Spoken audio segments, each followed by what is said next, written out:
Thanks for tuning in to this episode of the Gaming Stooges Talks podcast. We are the Gaming Stooges. I'm Jack. You can call me Cloud. And I'm Landon. We hope you enjoyed today's discussion, and if you do, please consider subscribing to our YouTube channel, following us on Twitch, or joining our Discord. Let's get on with the show.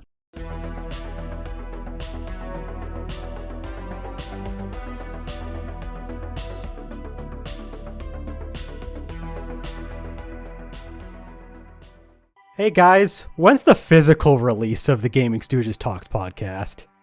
I don't know. Why don't you make a mixtape of it and fucking sell it for $3? It's a good question, though. We should put the Gaming Stooges podcast on On vinyl. something. No, vinyl. On My vinyl? God, do you know how many discs that would be? Oh my god, that'd be too many. A lot. Just like one podcast would be like 4 discs. And that's if it's like a shorter one. Yeah, And how many vinyls would the Dragon Ball Games podcast be? that one's 3 hours and 25 minutes, by the way. Yeah. If I had to guess, It'd be like 7 vinyls, right? stop saying vinyls, please. Vinyl record. 6, I want to say. I'm gonna annoy Jack by the end of this episode. No, don't you dare. Don't you dare. Alright, You can't annoy me. So today we're going to be talking about the, we're going to debate between physical games versus digital games, which, I mean, we're the Gaming Stooges and we obviously have a bit of a bias. But I'd like to present both sides in, Alright. Positives and negatives. Present So- both sides, please.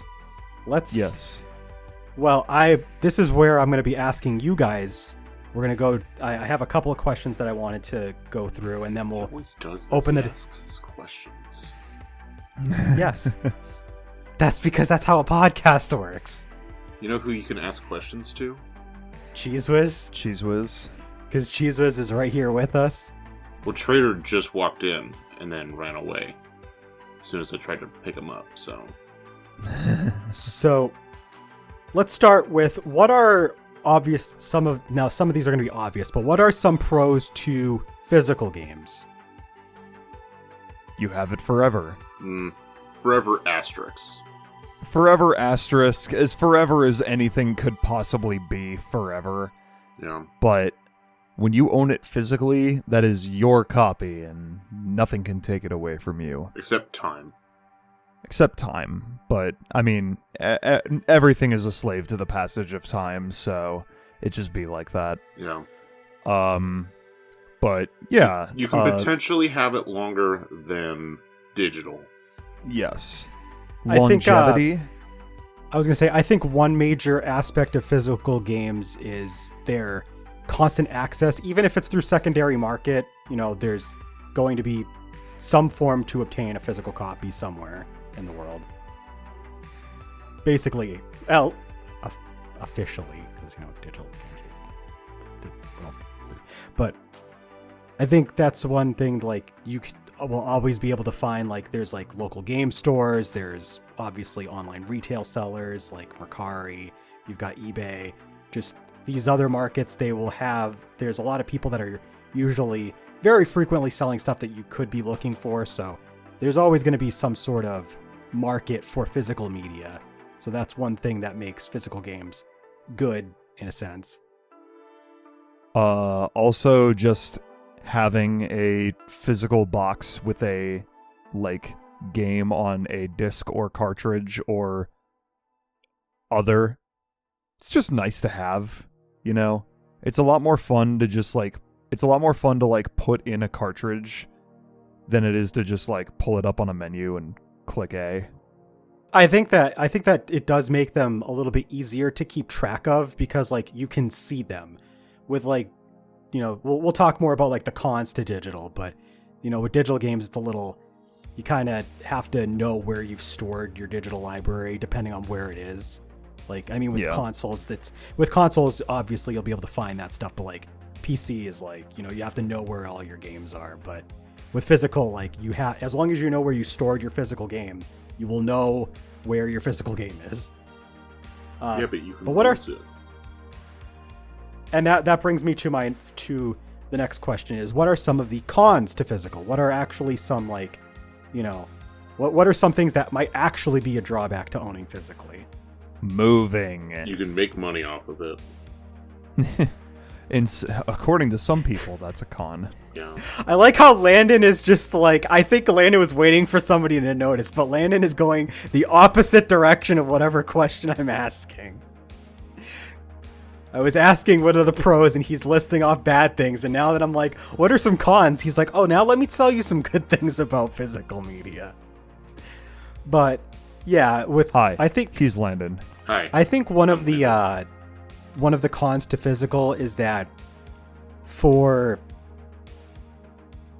like, you have to, like, if you want to go get a game, you want to play a certain game, you have to go get the game, you have to put it in the system. And with certain new systems nowadays, they don't actually have all of the data just on the physical media. So, like, let's say you're, like, playing, like, PS4 or, like, Xbox One, and, like, let's say you've run out of space, and it's been a really long time since you played a certain game, and you ended up deleting the install, and then you go to get the physical game. Well, guess what? You have to reinstall the game over again. So that it can be a kind of a pain to, like, that's more like the hardware's fault, but, like, you know, locating a game sometimes if you're trying to play physically can be a little bit annoying. But I think that and, like, the fact that you can lose them, like, they could end up deteriorating over time if you don't take good care of them. Those are probably, like, the big cons, I would say, to physical. And then moving on oh, you had something to add? I mean, I still think that moving is just, like, that is the big drawback. Like, believe me, as someone that is a, like, spokesman for physical media and avid collector of many things, not just video games, but they're a bitch to move. Like, when you need to collect all your shit and move to a new location, like, that shit sucks. When you have all digital, it's like, you don't have to do shit. I like how Jack is the one mentioning this when he's, like, moved probably the least out of all of us. Hey, I moved three times in the last, like, 2 years. So that's, I mean, maybe in the most frequently, like, recently, sure, but, like, how many times have you moved, Landon? Landon's trying to think about it. I couldn't even count. I think I'm on, like, my like the 10th place I've lived at. Maybe even more. Since having, like, a large, like, collection of things, think I'm only on my third move of, like, large collection of things. Because you went from your dad's house to your apartment to no, well, house. From where I lived up through, like, early college to my dad's place to the apartment too. So that's 1, 2, 3 physical moves. Four locations. Yeah, but 3 physical moves. I've probably moved 4 or 5 times then since, like, establishing a collection, like a bigger collection. But, yeah, because I moved before that as, like, a kid, but, like, that doesn't really, like, count. Yeah, I mean, as a kid, I had a large collection of stuff, but I also had to, like, downsize because there was, like, a period when, like, we were poor, we couldn't afford stuff. So, like, you know what I did? I was one of those kids that brought stuff into GameStop for freaking store credit. Hey, so, like, I did that once. So I used to have a much larger collection, and then I got a bigger collection starting when I actually started working myself. I actually traded some stuff in for Mario vs. Donkey Kong that I streamed earlier today. Oh, wow. Because it was duplicates. I had gotten better copies of the Wind Waker and Metroid Prime for GameCube, and then that one destroyed some stuff. Specifically cases, not the actual games. The games were fine. But you know me. He destroyed things. Specifically Wii U related things, so I took some of that. Because, you know, Mario and Sonic at the Rio Olympics is actually worth money. I did not know that. Yeah, it's not first party because it was developed by Sega, but it's, you know, it's a Mario. Mario's in it. That's true. But the big thing, like moving is just part of the. It takes up physical space, and you have to have physical space for physical things. And if you like having lots of physical things, then it takes up lots of physical space. And in this day and age, no one ain't got space. Yeah. Like, I have been lucky to have, like, space to hold a collection of things. But, like, not everyone has that ability to do that. So, like, yeah. Like, that's, I think the biggest drawback is having space. Yeah, like, I have a 2-room, technically 2-room apartment, and, like, it's not big. So, like, I have space to put stuff, but not a whole lot. It's pretty limited. So, like, at some point, I have to, like, when I'm, like, buying a physical game, I have to, like, weigh my options, which I think is why I gravitate towards handheld games, because it's like, oh, I could just buy a little cartridge and then I could just put it in a box, we're all set. But, like, if I'm buying, like, disc-based games like those, because you need the case and everything, like, that adds up. What you need to do is get one of those CD binders that are gigantic, and then you can hold 2 million games. 224 video games in one package. There you go. But I think that just creates a new problem, because then that means, like, then you have to try to, like, look through all of those discs, flip through the pages of that binder until you find the, like, I mean, I guess you could alphabetize it, like most people might alphabetize their physical collection, like, in the case, but that's still annoying. Like, that's even more annoying than just having the cases, even though those take up more space. Would you rather have a bed or video games? Is that really, like, what the ultimatum is? Like, that's my ultimatum I presented to you. I guess I would probably say I'd like the bed. Okay. Well, then guess what you get to have? A giant folder of games. That's not fair. All right, so to move on, though, to the next side of things, we got digital games. What are some pros to digital games? Because there are some, I mean, there's a lot of negative things. We can talk about those, but there are some advantages to owning digital games and buying digital games. So what would you say are some of those? I mean, I personally have a couple off the top of my head, but I'll let somebody else go. Well, it's the opposite of the literal conversation we just had, which is space.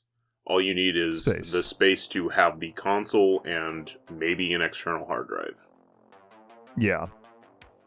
Because if you're going all digital, you'll almost certainly need something like that to fit all the hard drive games that you need. Yeah. Especially if you're playing on a PS4, Xbox One, or anything newer than that. Because, my god, those games are fucking massive. I could very easily see someone being like, I could see someone having like a digital only Switch. Like if someone like only owned like a Switch Lite and they're like always on the go, then like I could, like, if you get a big micro SD, that's all you need, you know? Then you can have like all of these games at your disposal in just like one little handheld. But not only that, but just like the convenience of buying digitally. Like, you don't have to leave your house.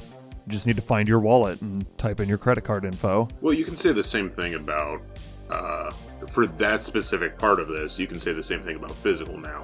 Because I guess that, yeah. You can order it online. Because you can just order them online. But it is more instant. Yeah, that's what I do. It is more instant for a digital, because then you can just download it. Yeah. But that's, I mean, this just gets into a con, and I'm just going to throw it in there, is internet. You have to have internet. So I think that is true. So here's the thing, though. This also brings up a really big topic, and I want to talk a little bit more about this like later when we just have an open discussion. But something about physical versus digital games I think needs to be said is that there's like the early era of when digital games was like an option. It's a little bit better for physical. It's a lot better, I should say, for physical games, because most systems, they didn't need all this extra update data or like, just patches and stuff like that. Or, with the PS4 and Xbox One generation, those just need full installs.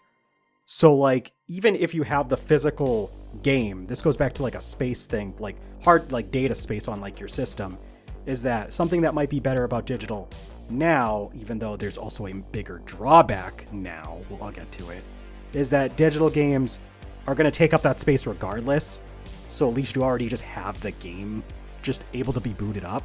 Whereas with current gen systems outside of the Switch, like you have a physical game and you still have to take up space on the system, which I think is kind of a pain in the ass, because at this point the physical media is just the license, just to authenticate that you own it. Yeah. But oh, go ahead. Sorry, go ahead. I was just gonna move on to cons. If you were... one last thing though, I should say that I think is good about digital games that I don't think enough people really mention, even though like I think we all can agree, is that with physical games it's very hard. So like I mentioned, aftermarket, there's almost always an availability. You don't have to worry, like you just have to worry about how rare is the game do I want. Like that's the only thing you have to worry about with physical media buying it, because if it's rare, you might not be able to find it, or you might not be able to find it for a good price, but you'll be able to find it because people are going to be selling that online all the time. But with digital games, the problem, even though there is the problem that we'll talk about in the cons, not only do you not have to worry about it if it's up on the storefronts, do you not have to worry about, can you even find it? But they go on deep sales, and I mean deep sales. Like some of these games you can get for a couple dollars or like pennies, depending on what the game is. Like some of these games go on sale for like 90% off, 80% off, 50% off sometimes, just at a minimum, sometimes at least 30. So you can oftentimes find digital games for a lot cheaper than you would physically, but you are also waiting on, what those sales are, who's conducting the sale. But it is very common to get these things for cheaper.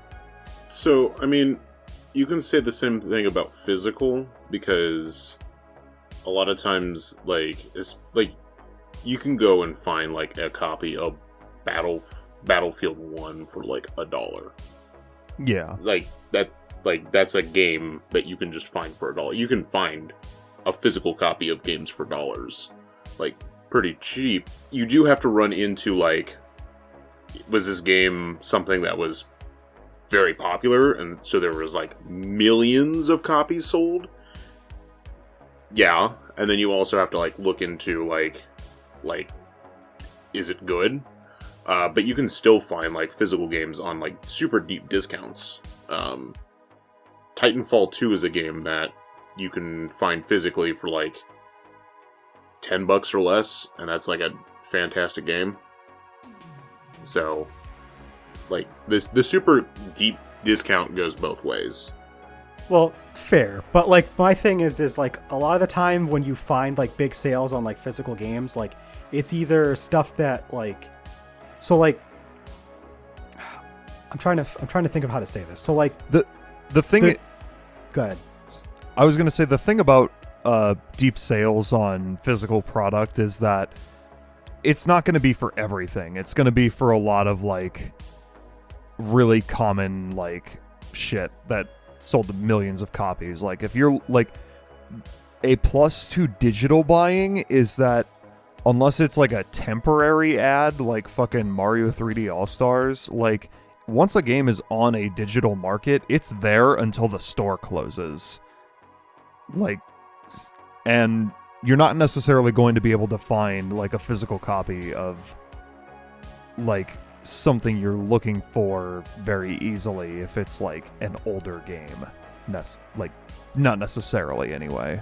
Yeah, and I think the thing with a physical game is, like, you will be able to find a lot of physical games for cheap, but I find more often than not the really big, like low-priced physical games are that cheap because they are used. It is... Like, well, yeah. I mean, you'll obviously, like, we've seen stuff where, like, games that are out both physically and digitally, like, right now you can find them. they'll have like comparable sales for both physical and digital. But like a lot of the really like the times where we can get really cheap physical games, like I'm saying like $10 or less, like most commonly it's like either like they're clearing out clearance or it's secondhand. But I think that's a, like, I don't know. That's not necessarily like just saying like you can find digital stuff for dirt cheap is like not inherently not there with the physical product. I mean, with the physical, you have to take into account that you can find things secondhand. That's what I mean. One of the pros we've said. Yeah. I think that's the point I was trying to make, is that like with the digital, like it's going to be a game that like you don't have to worry about the condition of the game. It's going to be that cheap, but it's also going to be a game that's just going to operate. Like a lot of the cheap, like the games that go that cheap physically, it's because, like I said earlier, like yeah, you might find something on clearance, but a lot of time it's like stuff that's like secondhand. So you have to be like, oh, is this in good enough condition that's going to run? Well, if you're going through a retailer, you don't have to worry about that because you can do returns if it doesn't work. Even if it's just for store credit. If you're just buying shit from random people online, yeah. But that's a different story, I think. Yeah. Because you can't buy random shit, like digital shit from people. I mean, you can buy a fucking system from someone that has digital stuff on it. And then you don't know if you can use it, so. Yeah. Alright, cons of digital media. Number 1, Landon's Wii U. That's all you need to say. Yeah. I'm focusing on you. You wanna talk about this? Because I mean, me? No, I'm focusing on Landon. Oh. I can't see what you're doing because I just see all three of us equal. I don't know if you're focusing. Well, yeah, no, I'm focusing on Landon. Okay. I mean, so everyone knows last year the eShops for the 3DS and Wii U died. Well, if your system dies, you lose all of that. Whatever. So if you have like a large digital collection, guess what? Poof. You don't have it anymore. But I mean, there's other examples of that as well. Now, in certain cases, if the store is still open, you can still access like the your digital account store, and download it. then you can still access your account and re-download everything. But if it's like a dead store on something like the Wii U, then yeah, you can't. If your system bricks, then that's it. Everything is gone. Yeah. The only the only platform in which this really isn't an issue is PC, because as I don't see Steam not being a thing anytime in the near future. So, like, if your PC dies, then, you know, you still have your Steam library at access at all times. You can make the argument, though, like, what if your, like, Steam account got hacked and you lose access to that? Like, that's completely. also true. So, like, that's another, like, account security is, like, another thing that could happen. Yeah. Yeah, but I mean, that's also like we could like bring up pros and not pro. There's no pro to losing your games, regardless of if they're physical or digital. I don't know why I'm saying pro, but I'm saying like that could also bring up the debate of like, it's possible to lose both physical or digital games, which like there's no, and it might be, you know, carelessness on your own part. It might be because, you know, maliciousness, you know, someone either stealing from you or hacking your account in the case that Landon brought up. But like unfortunately, that's kind of like a con that it can go either way. Like you can lose games. Come out. So I mean, it's the same as like deep sale. It's the same as it's the same as the deep sale cut. Like on the surface level, yeah, there was a point that like one of us was making, but yeah, like you can just lose your games. It doesn't matter if they're physical or digital. There's going to be something that can happen to either one. I feel like it's way more likely for like a single. I mean, I guess it depends on where you live, but I feel like it's way more likely for a system to just brick than it is for like a physical collection to just go completely missing. So yes and no, but I think we're like going too extreme. I think the thing is that you are more likely to lose one singular game at a time than a whole than anything collection else. at once. But exactly. Yeah. But at the same time, if you lose a digital library, you are losing the whole library all at once most of the time. It's not likely that like yes, okay, so there is like the debate that a lot of, and you know what, let's just get right into it because this is around the point where we're opening the discussion up. So there has been a concern that, you know, even though you have a digital license for a game, they can still revoke that for some reason and take that stuff away. Now, we haven't actually experienced this with games yet, but that doesn't mean it can't happen. Like, it doesn't mean that like one day, you know, maybe because of the way that system online infrastructure works, that doesn't mean that, you know, maybe someday you have a game and they can't take the game away at some point. Like, it's likely not going to happen, but it's still possible. But if you lose a system like that, you lose the whole library. It's just gone. And that's something that makes physical games better, is that, you know, you got to make sure that you take care of them. You got to make sure that you store them. You got to make sure you remember where they are. But you're probably only going to lose like one game every here and there, like just due to carelessness. Whereas like with a digital game, like with what happened to Landon, the whole thing's just gone. Like he can't recall. How many games did you have digitally? Like, God, a shitload.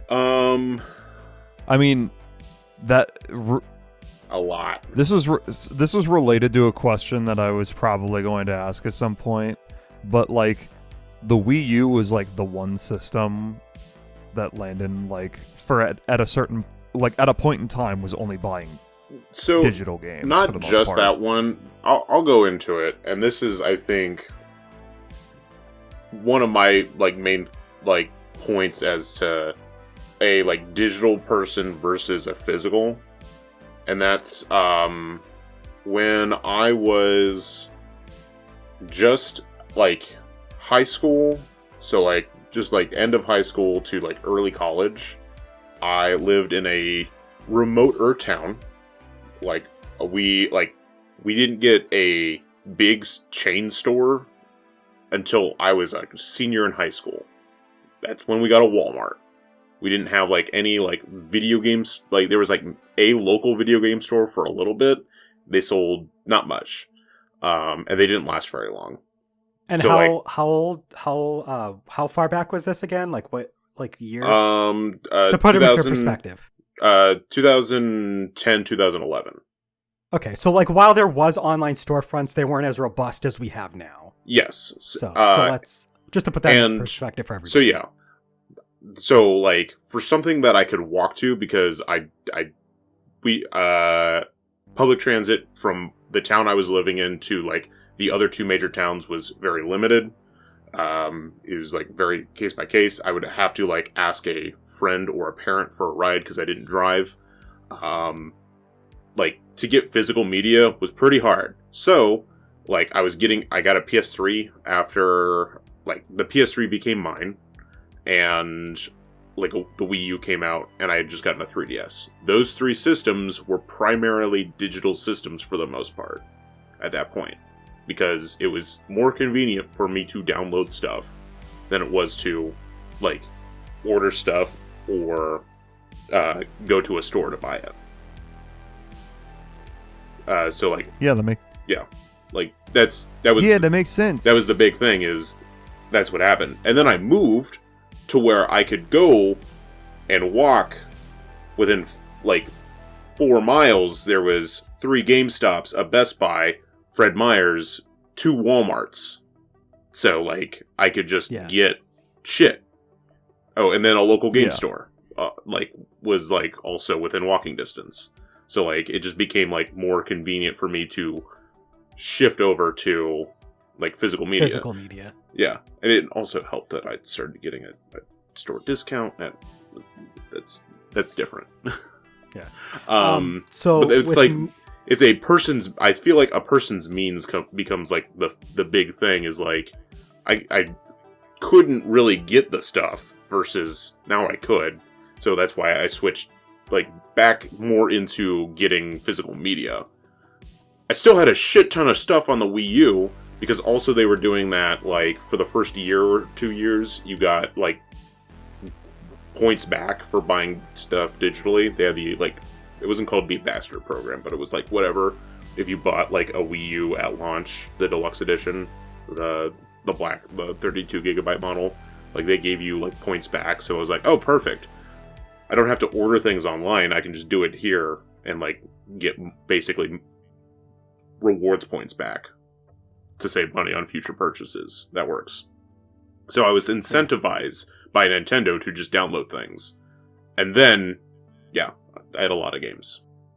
That is another good point, is like, that's something that they still do, like with Nintendo's like gold points, is that, and this is physical or digital, like when you redeem the game, then you get points, and those points can be used towards digital purchases off the eShop. So, you know, there might be stuff where, like, you basically have, like, you know, quote-unquote online store credit that you could use for, you know, whatever purchases. Now, it does take a little bit of time to build that up, but still. I think with me, when it comes to whether I want a digital or a physical game, it actually really just comes down to, like, what is the game? Because, like, there's some games that I just...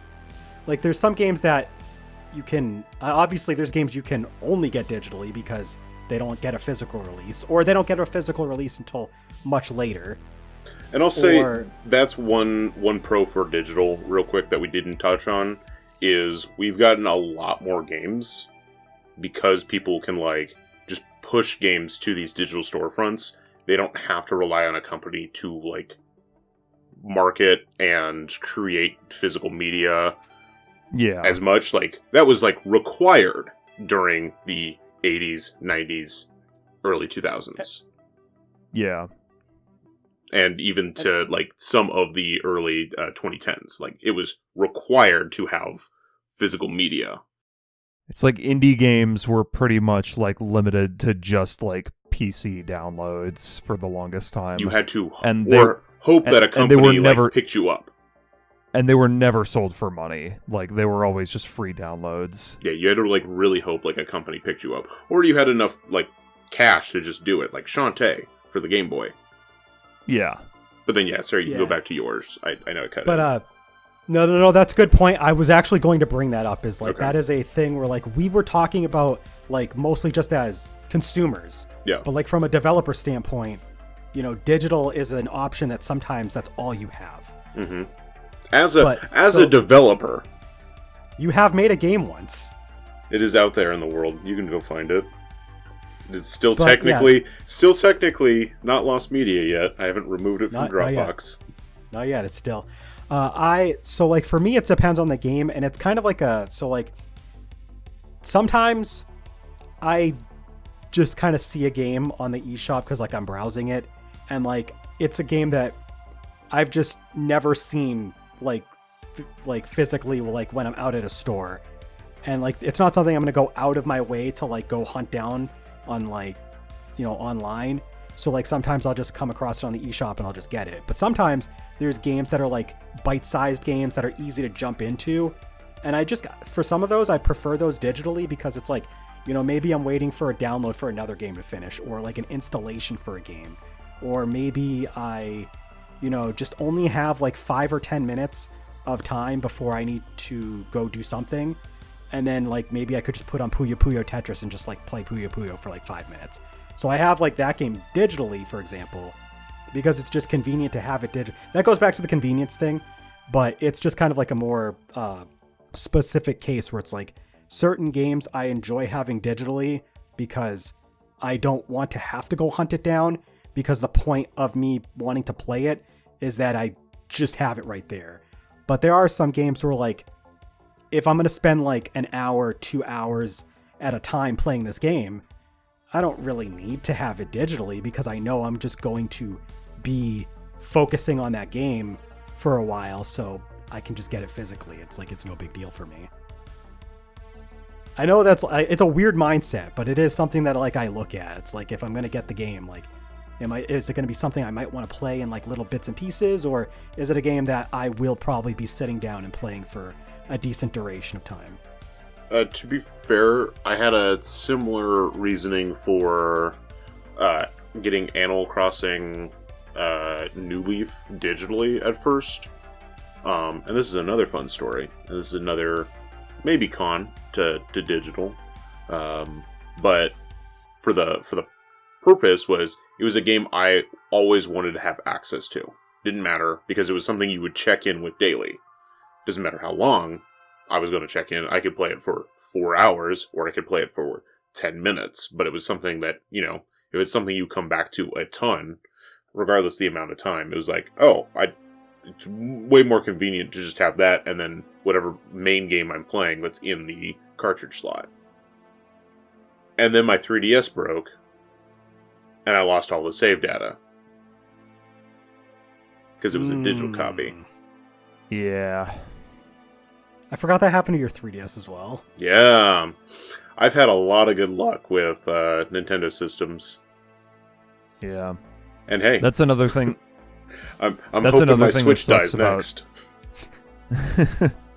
What was that? Then it'll really be a failed system. That's another big con to digital games. It's just like when you lose your game, when your system bricks, then you lose your save data as well. So I mean, that is nowadays that is a thing that also happens to the physical media. I mean, yeah, true. But if we're going based off of like older stuff where you had like a separate like memory card for systems with memory cards, or the console like the console would write the save data to the cartridge itself so you could switch it between consoles, then yes. If you're going in that specific frame of time, but like nowadays, like I lost all the Wind Waker data, even though I have a physical copy for that for the Wii U. Yeah, that's true. Yeah, I was gonna say, so that's something that's more of like a system by system basis, because different systems handle that differently. Like with cartridge based stuff, except the Switch, because the Switch is a little different. Like all the cartridges, it's always like the save is on that cartridge. So if that physical media dies, then so does the game. But there's weird things that happen like with like the Wii U, where like it's, and other like disc-based stuff more frequently, is like the game might die, but the save is tied to the system or a peripheral that plugs into the system. So, if the physical media dies, like you could just go get another copy, like you don't lose the save. Yeah, if I scratch up my copy of The Wind Waker now, I still have the save data on Wii Other.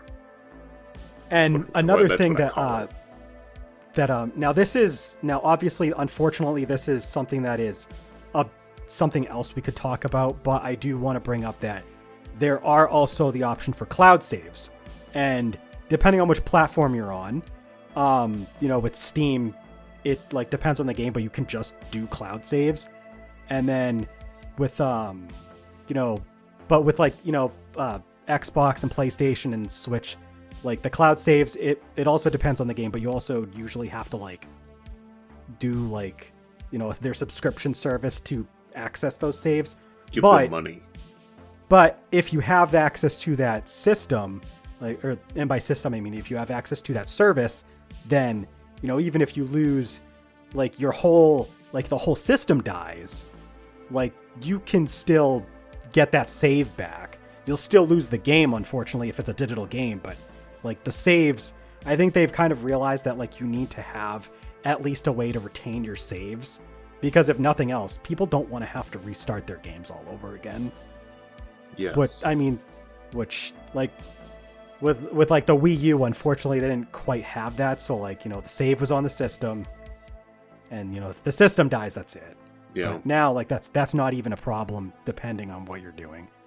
Now I will say, during its lifetime, you could call Nintendo and have them move the account, and I think they might still be able to somehow tie it over, but like it's dead now. It's happened. So yeah. Al in the comments actually does make a good point. A lot of the current systems and the last two gens, so PS3, you could also do this on, is you could just copy the save data to a USB drive. So it was like another one where you could have the physical, like, peripheral, like a memory card, like you could, and then just store that. Yeah. So that's going not on like with a current stuff. Yeah. Yeah, it's not proprietary, but it's still a method to have a physical backup of something. Yeah. Moral of the story is, don't have a 2 terabyte external hard drive in a Wii U and buy probably 100 games, if I had to guesstimate. I bought a lot of indie titles. I had a lot of virtual console titles. I had a lot of stuff that was still only through the Wii Shop channel, and I had a lot of just retail stuff that I bought through it.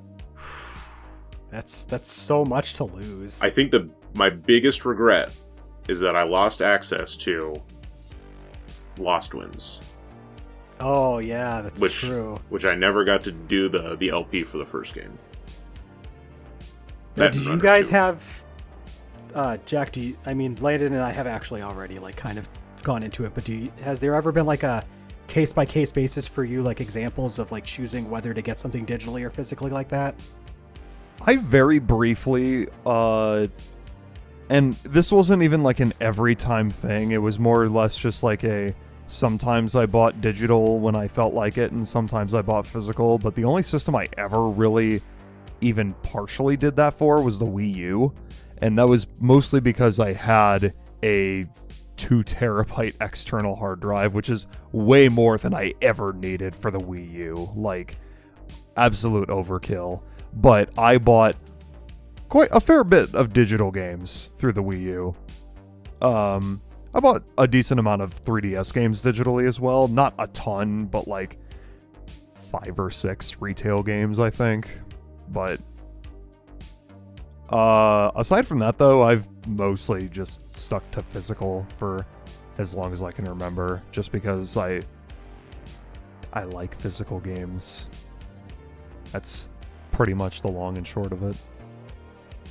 You guys went silent. Now you're making me feel like I have to say something else. No. I mean, honestly, I'm trying to think, because like a lot of the things that you can say. So the thing that it boils down to is like with physical and digital media, like there's a lot of topics that people have basically already kind of covered as to like why, like, and in a lot of the cases, like, yes, physical media is going to be better because, you know, you don't have to worry about like losing everything all at once and, you know, not having the rights to the game anymore for some reason.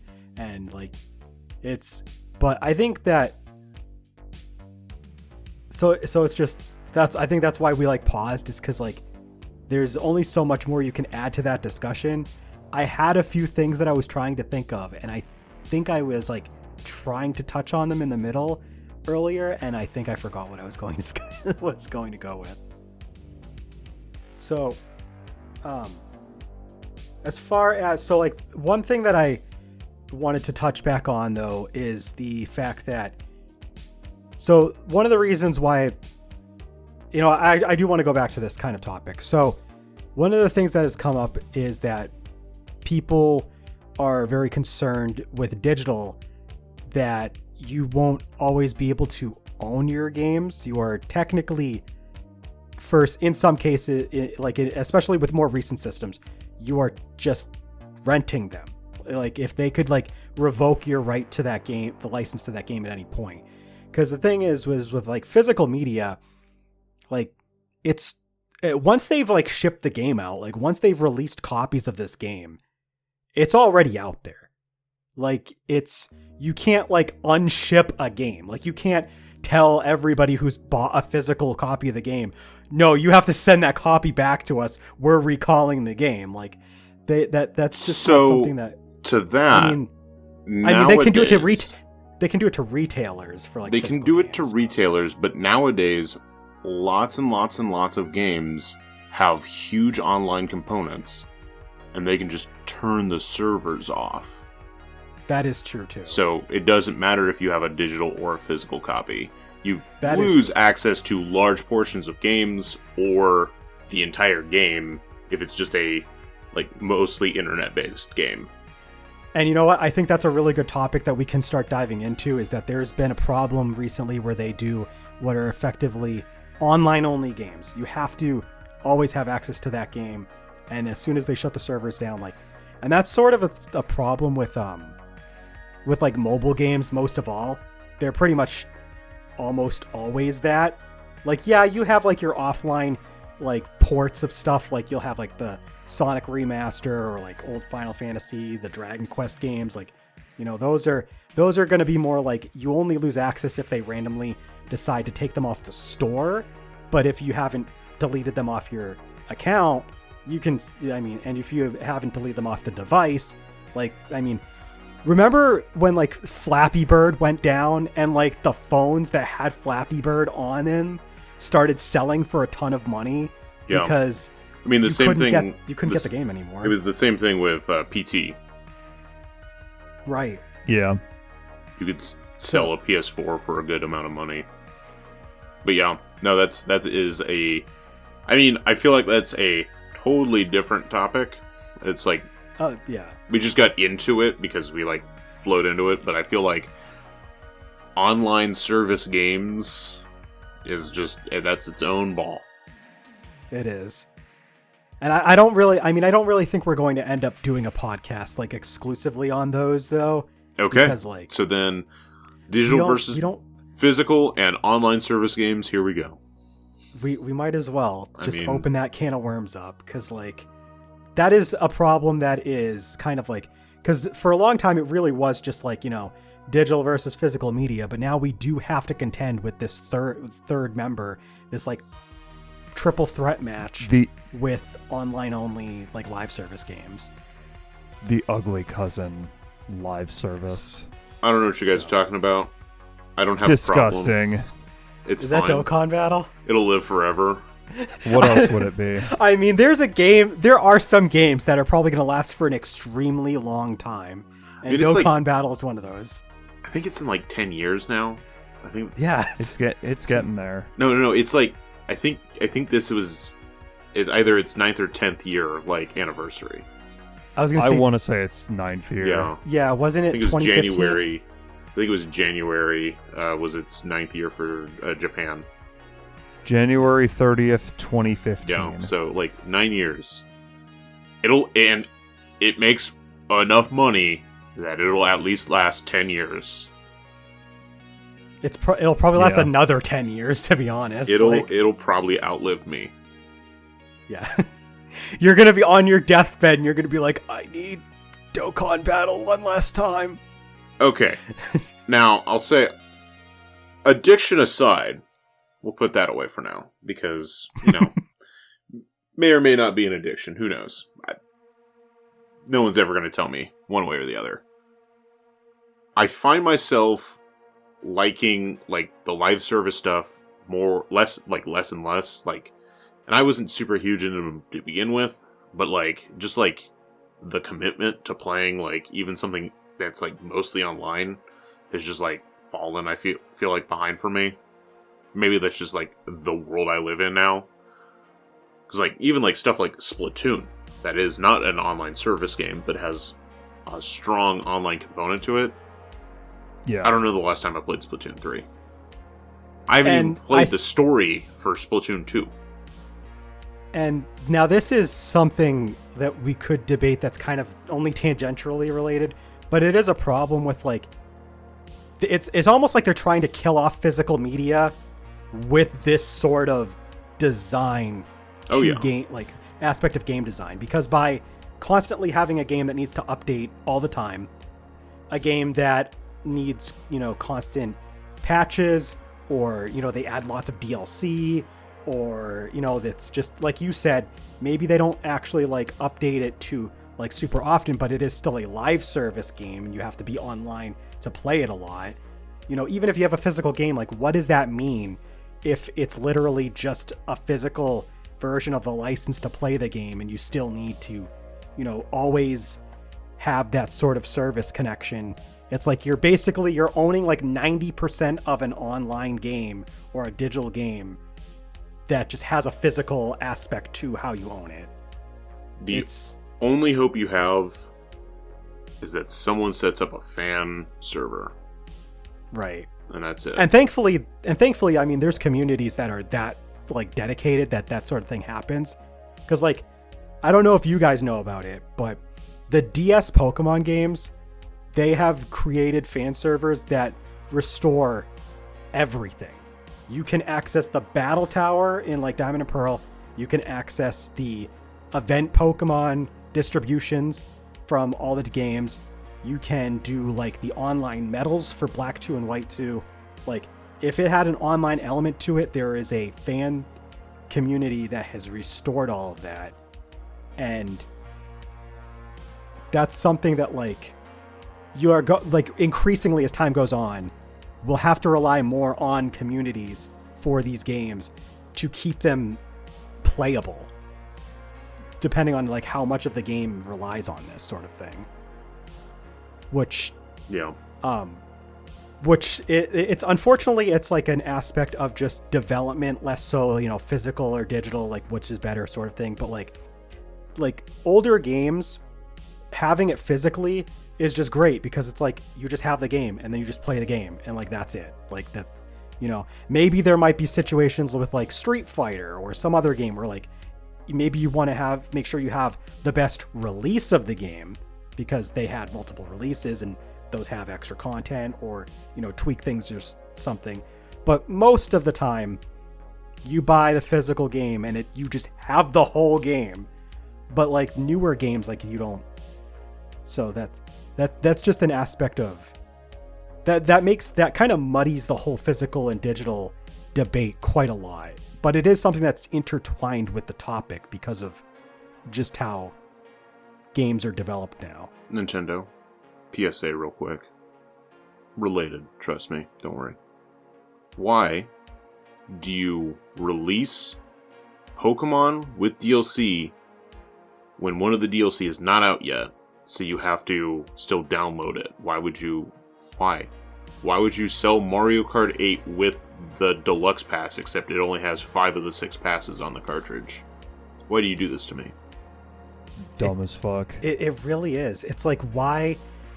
And that is another thing. It's like when we were talking about DLC, it's like, if they're going to release a definitive version that has all the DLC, why are they not waiting till that last DLC is out? Just wait the 2 months, and then I would own a Japanese copy of Mario Kart 8 Deluxe with all of the DLC if it had all of the DLC and not a voucher code for or like just Wave update 6. the game for part 6. It's like, no.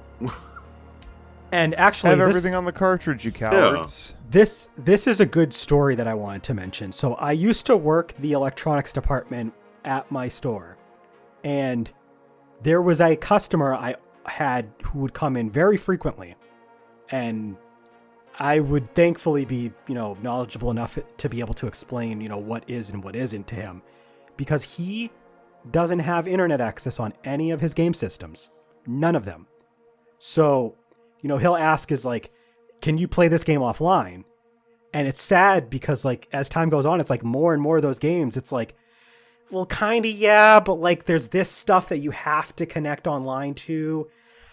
But there used to, you know, that used to not be that much of a problem. Like there are quite a few games where like, and a lot of the time it's Nintendo Switch games that are published by Nintendo or at least a third party that knows what they're doing. You'll be able to be like, oh yeah, no, this game is just on the cart. There you go. Just buy and play it. But like back when Spyro Reignited Trilogy came out, I remember, as excited as I am for that game, and as much as I like the games themselves, it is asinine that the game itself, like the physical copy of the game, is just the first game. You have to download the other 2 games. What's the point of having the physical game? This is when it launched, and this is still the case. Like, if you want to buy the game, if you want to buy the game physically, that's cool, but you don't actually get to play 2 or 3 unless you do the download. Yeah. I cannot wait for the death of the the PS3 is still technically around. There's PS3 games that are like this. There's PS4 games that are way more like this.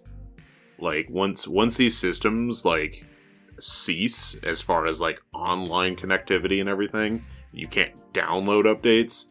There are some hot garbage games that you won't have the ability to play, like the actual game, like Cyberpunk.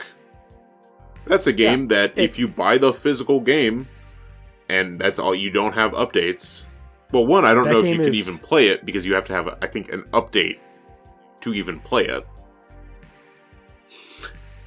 And then two, if you do manage to play it without having to have the update, it is a hot mess.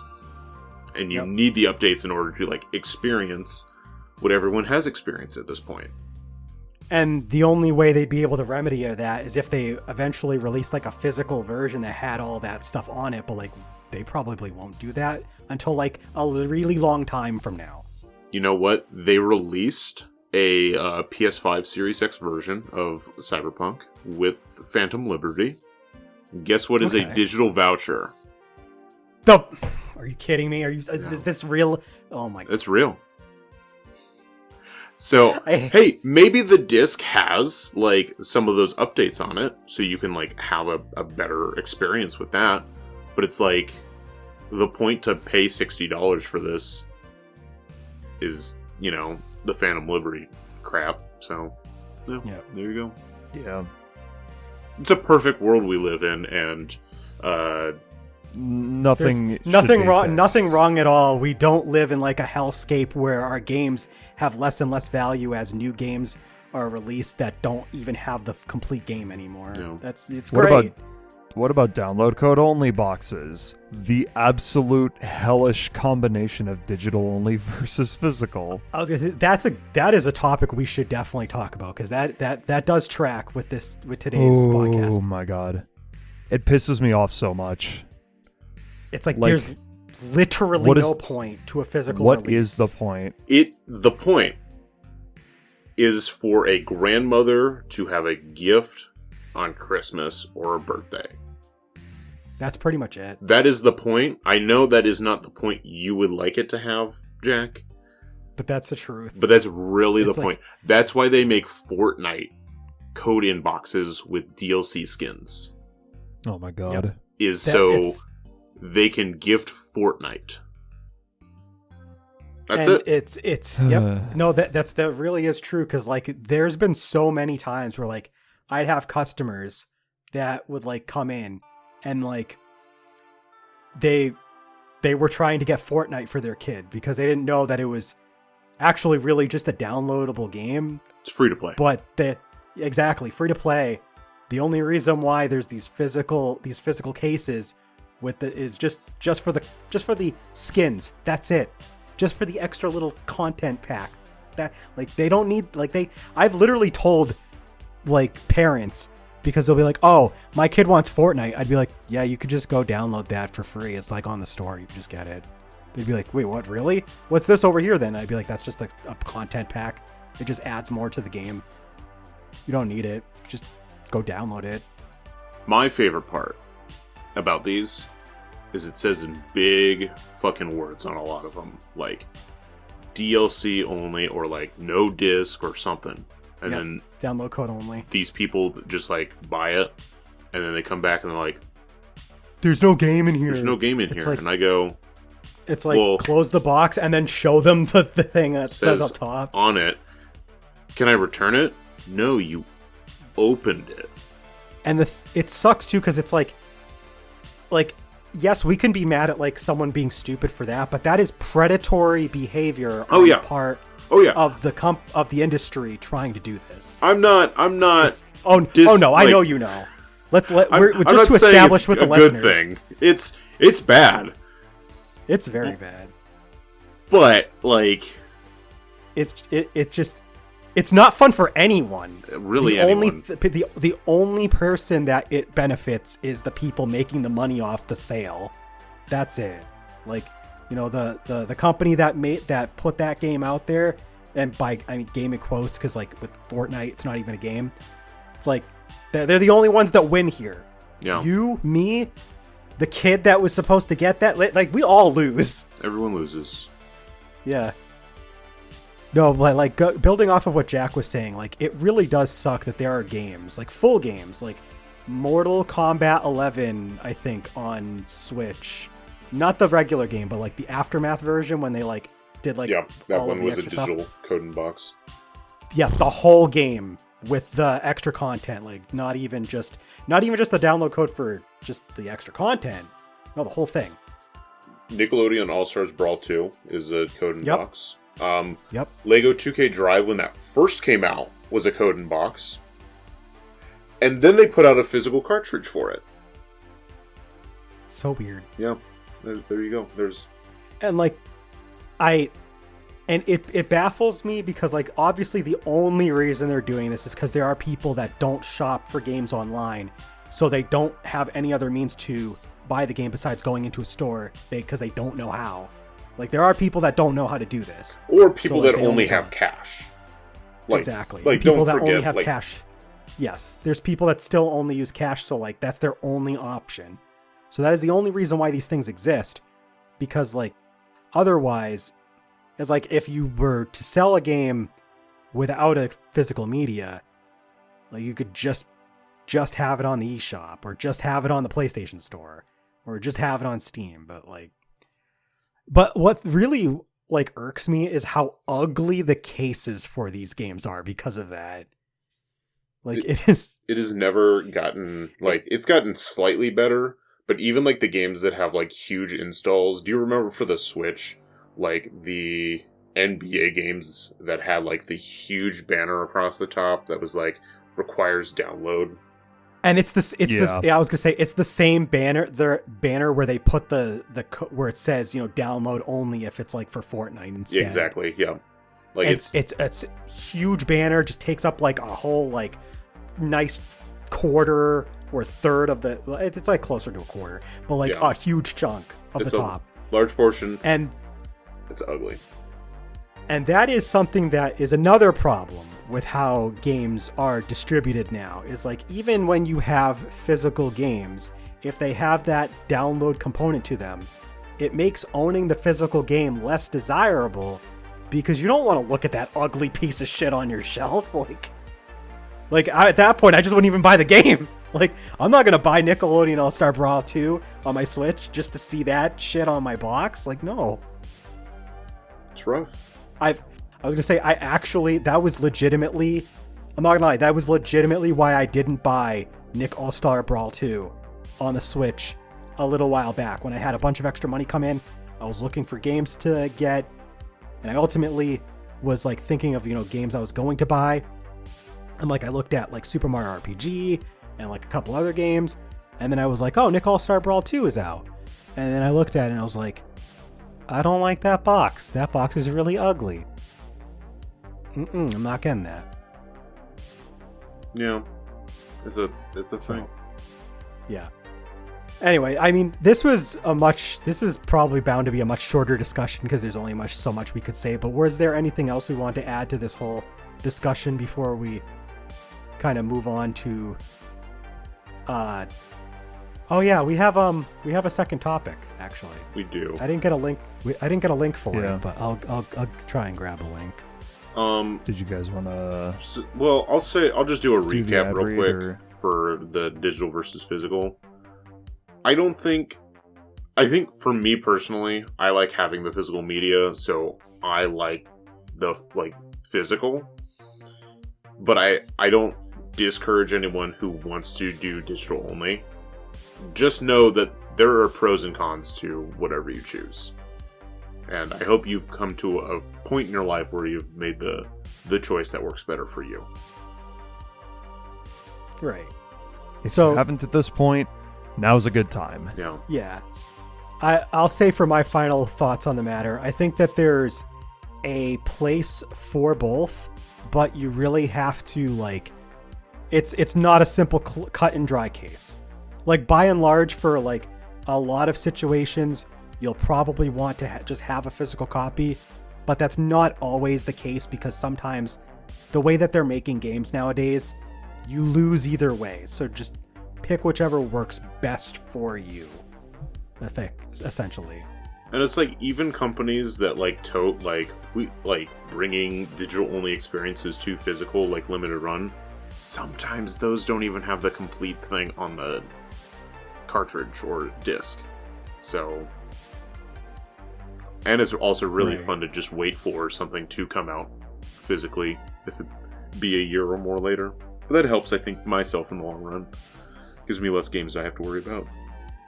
Okay, Game Informer's got a really good article on this. So before we jump into the other topic that ended up giving us something extra to talk about today, Landon and I have to go get stuff.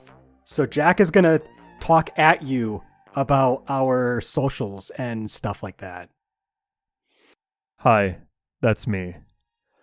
Folks, I'm Jack of the Gaming Stooges. You may know me from the Gaming Stooges, and I'm here to talk to you about our ad read. We have Patreon, patreon.com/GamingStooges, where you can subscribe to our either $3 tier for general support and also for voting power in polls that happen on the Patreon, or the Golden Stooge tier, which is $6, where you get voting power, you get exclusive content like tier list videos, Pathfinder shit. We have member shoutouts. We have 2 right now. I would like to give a shout out to both Zucchini and Pixel, who are in the $6 tier right now. So shout outs to those 2. We have a Discord. Join our Discord. We have a Twitch here. We have a YouTube, or if you're watching this on YouTube, we have YouTube here. It's all Gaming Stooges. It's all Gaming Stooges everywhere.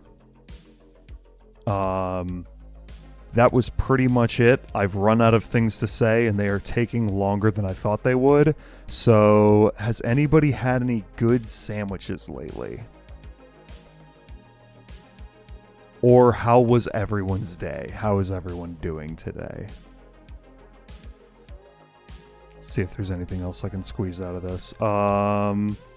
We got streams going on right now. Right now we're doing The Wind Waker with Landon and me. We're doing Apollo Justice with all 3 of us. Landon streamed Mario vs. Donkey Kong earlier today.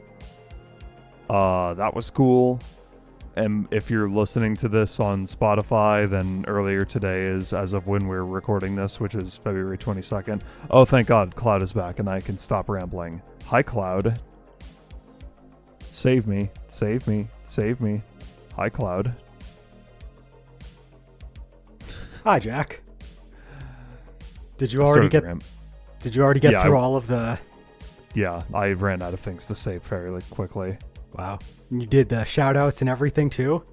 Yes. I'm so proud. I'm so proud of you. You can ask the Twitch chat. I did everything.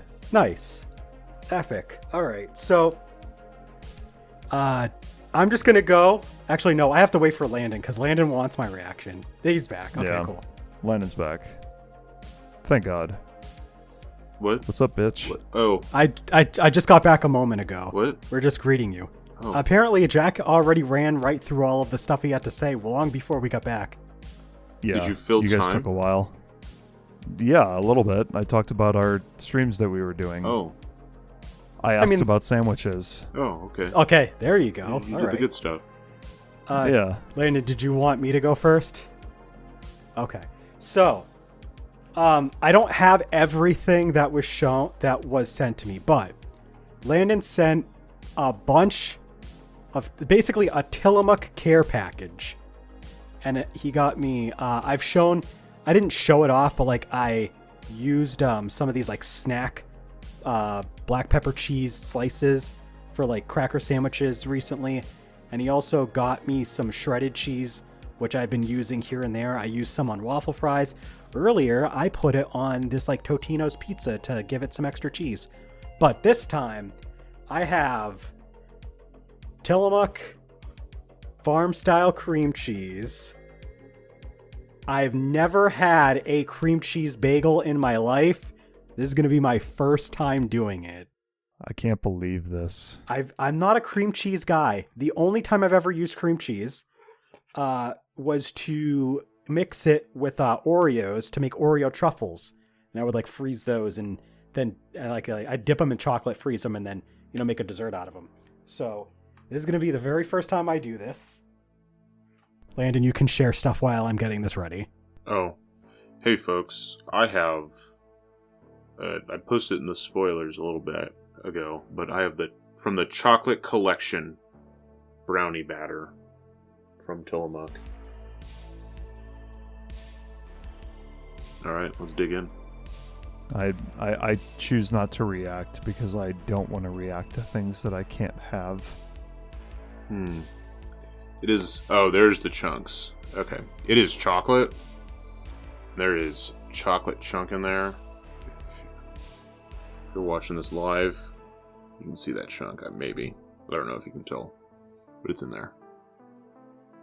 You're just making me hungry. We can export the VOD too as well. Okay, so my first cream cheese bagel. Good. This is good. The cream cheese is really got a nice texture, a nice taste to it. I don't know why. I guess you know what it is? I've always worried that like if I got like a brand of cream cheese that's just like not good, I would just not enjoy it, but it's good. Well, guess what? You've got a good brand of... You got a good brand. Now you know. Thanks, Landon. You're welcome. It's good. Happy early birthday. Yeah. It's a good birthday present. Nice Tillamook care package. I will say, I didn't get everything I wanted to get him because... I'll explain. So, No. among the things he was getting me, there was also supposed to be peanut butter chocolate Tillamook ice cream. They didn't give me the Tillamook brand because I guess they didn't have it. So even though they didn't notify him to be like, hey, they don't have the right one, is it okay if we get this instead? No, instead of doing that, they just straight up sent out and gave me Breyer's brand, which it's pretty good, but like that's not the Tillamook brand. And I'm pretty sure the Tillamook brand's more expensive. So hopefully they didn't charge you for the Tillamook brand and then give me the Breyer's brand. I looked back at it and I got a refund for whatever the difference was. Okay, so that's good. Yeah. That's good. Breyer's ain't shit compared to Tillamook. Yeah. But I didn't try it yet. I'm gonna try it tomorrow night on stream. I personally bought some Tillamook ice cream. Not the brand that Landon, or not the flavor that Landon was intending to get me, because I didn't want to have 2 whole tubs of ice cream of the same flavor. So I got a flavor that I'll reveal when I try it out tomorrow night on the Apollo stream. He hasn't even told me what it is, and I got him a birthday present. I haven't. Because I want you to be surprised too. I eat my chocolate. Upset. This is really good though, folks. I'm gonna share it in the private. Jack, can you start us off with the we've got a second topic that we're gonna cover today. Hey everybody, earlier today, and by earlier today I mean today, February 21st. Yes. 21st. There was a Nintendo Direct for the Partner Showcase, and we're going to talk about the games that got shown off there. I'm going to learn some things because I did not watch it. Oh, wow. Yeah, I didn't really. The only thing I fucking heard about today on Twitter was how Mother 3 was not coming to North America Nintendo Switch Online, and I'm like, all right, yeah, I get it. But, like, what else actually showed up? And I know about a few things. So we get to have Jack's live reaction while he tells us what got revealed. Well, I will say, before we get into that, because you just brought it up, there was a couple of things brought up in the Japan one besides Mother 3.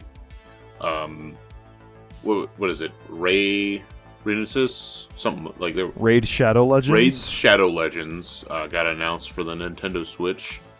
Hell yeah. No, it was there's an action RPG that got announced, but only on the Japanese one. It looks really cool. There was the free-to-play version of the Deptman is coming to the Switch. And then they showed off a new expansion for Dragon Quest X. I know there's probably one or two other things. Those are the things that stuck out to me that were like shown off on that one, but not ours. Most importantly, the Deptman, which we watched the trailer for live on Twitch during my stream. All right, now you can. I'm not gonna lie, I was excited. I thought it was funny when like I shared that news with you and you dropped everything. You were like, "What? I have to see this." Yeah, Stop the true. stream. It was great. Go watch the Mario versus Donkey Kong first stream VOD when that goes and watch live. Landon just stop the game to watch the Dempleman trailer. A minute-long trailer, and I spend like more time than that to figure out. Oh yeah, you spent like 5 minutes trying to set it up. Yeah, I don't care. It was funny. But anyway, for the Nintendo Direct Partner Showcase, we have Grounded and Pentiment coming to the Switch. These were Xbox. These are Xbox Studios games that are coming to the Switch, and then also announced today as well. Hi-Fi Rush is coming to PS4 and PS5. Go on. Cool. Yeah. Anyway, we have Ender Magnolia, Bloom in the Mist coming summer 2024. I almost said 2004. That'd be cool. Yeah. I don't know what that game is. I don't know what this is either. It looks neat. It looks like a Castlevania. It type. is a Metroidvania. It's actually a sequel to. I think the first game was Ender Lilies, and it came out in 2021.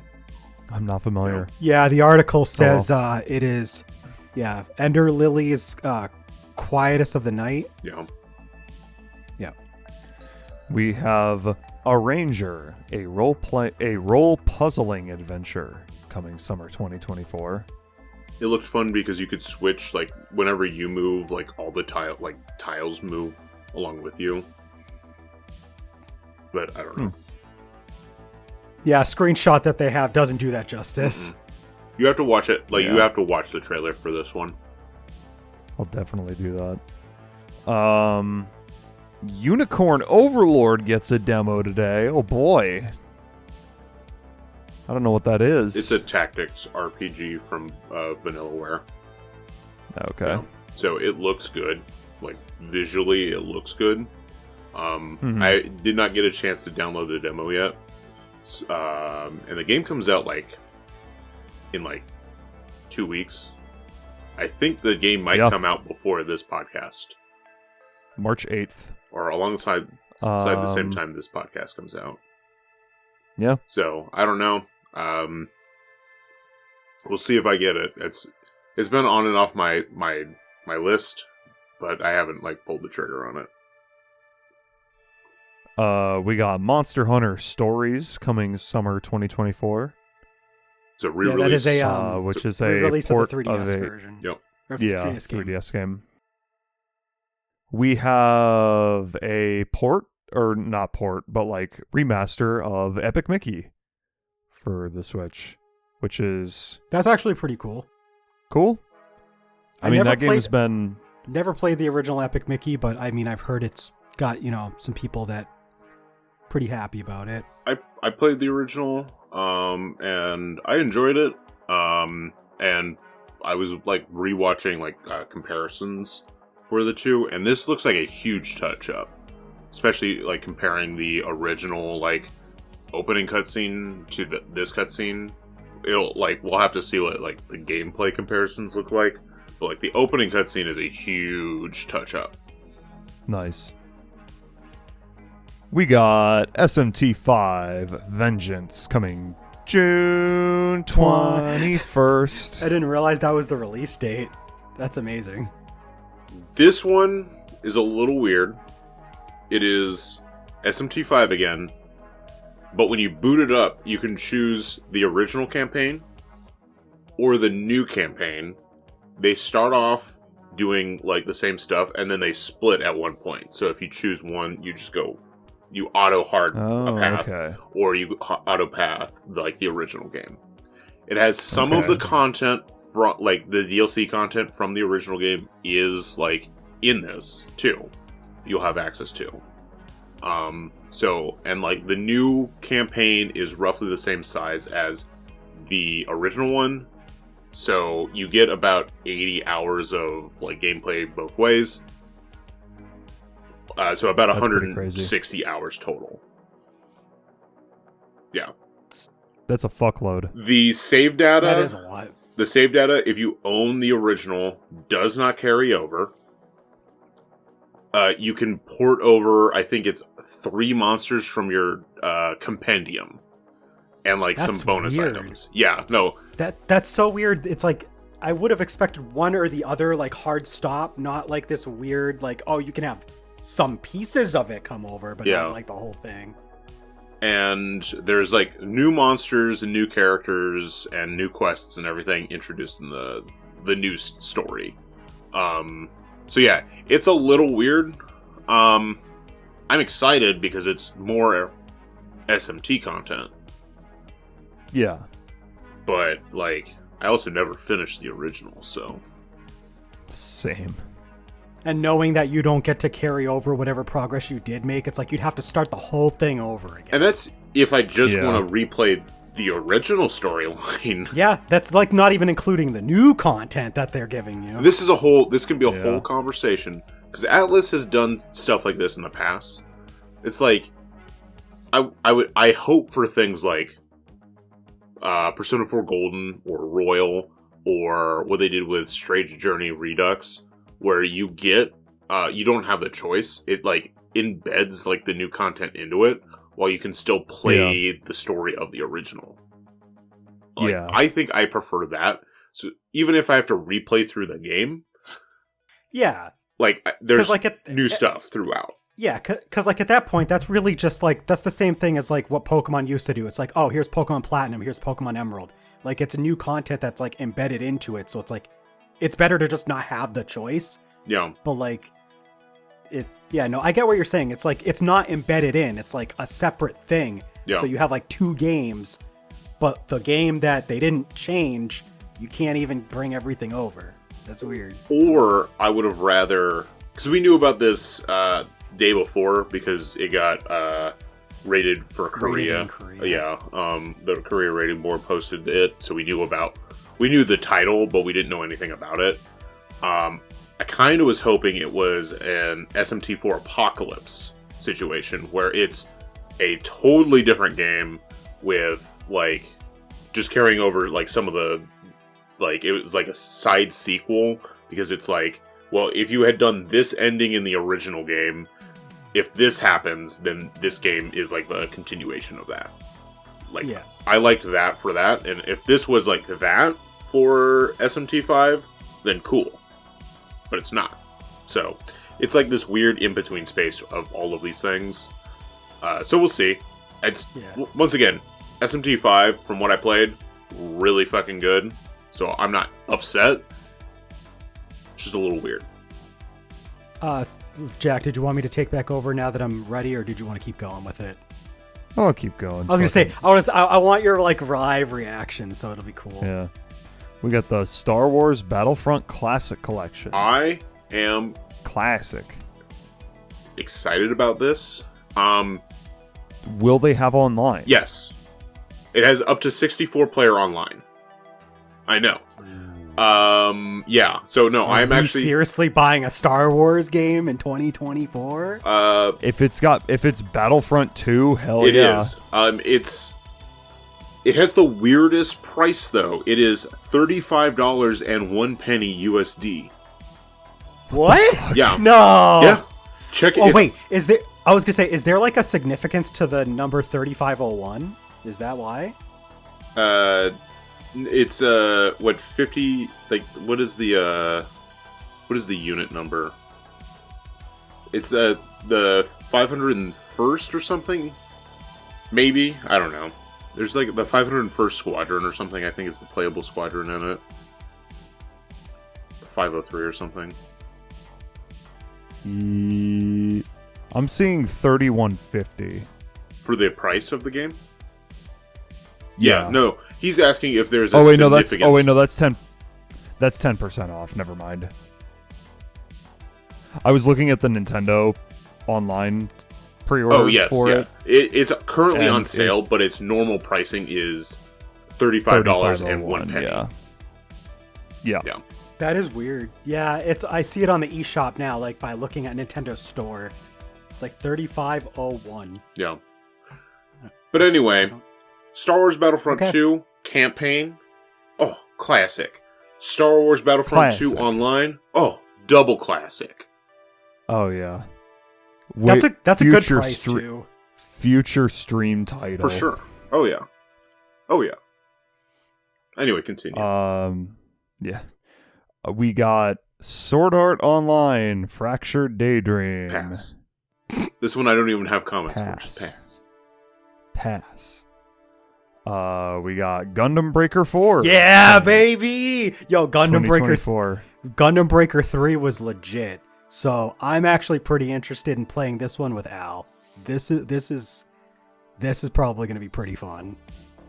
I'm excited for you.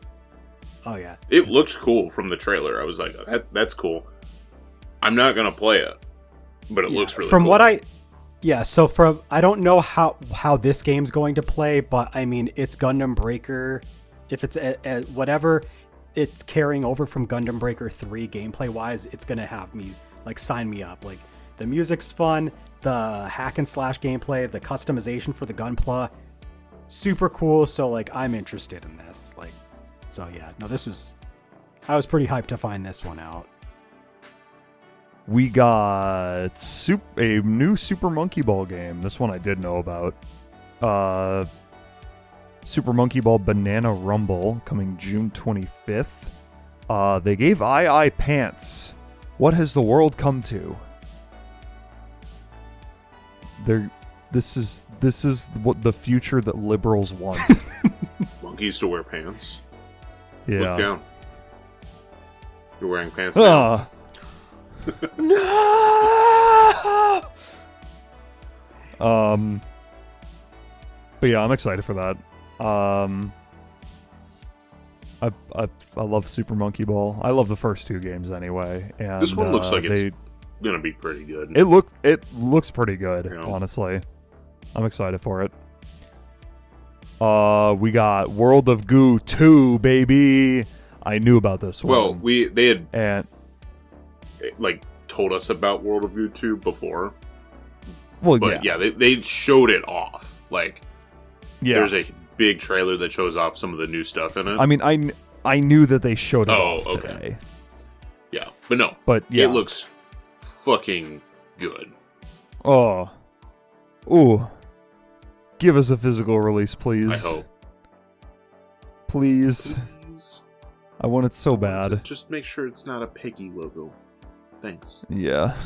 For me, he probably is okay with whatever, but please. We have Fantasy Life I, The Girl Who Steals Time. I feel like that was 10th. Announced at one point already. Yes. This one was. Okay, so I'm not just hallucinating. But we did not have a release date. So that's like the new content, and then we got to see like I think a little bit more gameplay this time around. It was a 3DS game for those who don't know. For the first Fantasy Life. This one is like a pseudo like enhanced port with a bunch of new content. So like it's looking really cool. I have some friends that are really into it. And I'll probably end up picking it up. It's a level 5 game. Okay. Now you've already gotten me interested. I said level 5. I forgot that was I forgot that was a thing. Yeah, it's a level 5 game. So there you go. I heard level 5. It is. I will say this: the only real farming simulator that was shown off. We didn't have any farming. Like this was the only like farming simulator, and it's not really a farming simulator. It's like a life sim. Yeah, it's a life. Like it seems so. Like, beyond that, we got another Crab's Treasure Dark Soul, but Coming, crabs. coming April 25th. Is that really what it is? That's what it looked like to me. I don't know if that's what it actually is, but it looked like Dark Soul with crabs. The Dark Souls of crab games. It's coming out on my birthday, so I wonder if I'm like legally obligated to buy it. I'm legally obligated to buy Sandland for the PlayStation 5 because that comes out on my birthday. We got Penny's Big Breakaway shadow dropping today. I feel like this was Which is a big one. I'm gonna get it tomorrow when I get paid. Tomorrow from when we recorded this. So by the time this podcast goes out to on high quality audio streaming platforms, I'm gonna have this game. I was excited for this game, and the fact that they were just like, yeah, it's out today. I'm just like, what? So when I saw Katie in the Discord, join our Discord by the way, like saying out today, I was like, are you serious right now? Maybe he will have already streamed it by now too. I might, to be honest. Do we know if this is going to have a physical release or not? I don't think they've mentioned it one way or the other, but it's only $30. Yeah, you can wait if you want. You can get I was gonna say you can get it digitally now, and then you can support the developers again by double dipping on a physical copy later. Like how I might be doing with Euphoria: The Saga 2. Well, that one has a confirmed physical release does. date. But Anyway, we have a Suika game multiplayer mode expansion. pass. I played like a version of this game, not on the Switch, but like I played this game, so like I know what this game's about, and it's like I don't care. I'm just gonna go back to Puyo Puyo. It's just a drop like puzzle game, right? But with fruit. So how it works is you drop the fruit down, and then two fruit will fuse together into a bigger fruit, and then if you fuse, something into that, it'll drop into a bigger fruit and a bigger fruit and a bigger fruit, and you'll only drop like the small ones usually, and then sometimes they'll give you like some of the slightly bigger ones, but they'll like never give you like the super big ones. So the challenge is making sure that you build the big ones up that will fuse together, because at some point they will reach like a certain point where they'll just like pop, and you'll be able to break all of that and then bring them down, and you get like a bunch of bonus points. It's like, it's fine, You choose but them. like, yeah, but like I'm a one block puzzle kind of guy, and that block puzzle for me is Puyo Tetris Puyo. DS. And then on the side, I like to play a little Tetris to get away from Puyo Puyo. But Tetris I'm DS specific. I'm already block puzzled out. Anyway, But yeah, We have Pepper Grinder coming out March 28th with a demo out today. okay. This game looked cool. looks pretty neat. It's a neat concept. No, real announcement time, baby. We got Game Freak's greatest contribution to the gaming world, Pocket Card Jockey Ride On. Please take that back. What? It's their second biggest. After Tempo the Badass Thank you. Elephant. Yes. All right, fine. But still, If you subscribe to our Gold Stooge tier, you can hear more of our thoughts about how great Tempo the Badass Elephant is on an exclusive on Patreon. But we won't tell you which one it is. You have to listen to all of the videos. yeah. I mean, But It might be in one of the Pathfinder parts. I don't know. who knows? None of us are here. I've heard. Is this game good? I've heard a lot of people talk about this one today. I've heard it's good. I don't know. I don't know about this specific one. I mean, I've heard good things about the original Pocket Card Jockey on 3DS. And even though, this was an iOS game, like, it's probably fine. It's probably pretty good for what it is. We have Contra Operation Galuga. Is it Galuga? Galaga. I don't know. Galuga. Coming March 12th with a demo out now. Sure. if you want. I think Way Forward has their hand in it, so I'm sure it'll be functionally fine. Yeah. But, Another pretty cool announcement coming up. Rare games on Nintendo Switch Online, but no Banjo-Tooie. Okay. But we can list off what we got. what did we get? All Did right, we get fine. Snake We Rattle and Roll? We got Snake Rattle and Thank Roll. you. We got RC Pro-Am. We got Battletoads in Battle Maniacs. We got Killer Instinct and Blast Corps. I am hyped to play Killer Instinct again. Also, no Diddy Kong Racing is bullshit. I will say, so like we also talked about Rare on an exclusive on Patreon. Different video. And while Actually, it's the same one. it's the same one. And we talked about a lot of games from them. I don't think I remember mentioning Killer Instinct because I think I forgot that Rare did this game. This is another absolute banger out of Rare. I love the shit out of Killer Instinct on the Super Nintendo. That game is good. So I'm excited to play that again. I haven't updated my Switch Online yet software to like go into the green game, but I'm gonna probably try and do that soon. And the final announcement, I think it was the final announcement anyway, assuming all of these are in order, we have a new it looks Endless like it is. Ocean game. Endless Ocean. Yeah. Endless Ocean Luminous, coming May 2nd. You know, I I should stream the first two Endless Oceans. I've never played Endless Ocean, but there is like a genuine crowd for these games, and I'm happy for them that they got a new one. Yeah. If you like the Endless Ocean games, this looks good. So like, Yeah. you're probably happy right now.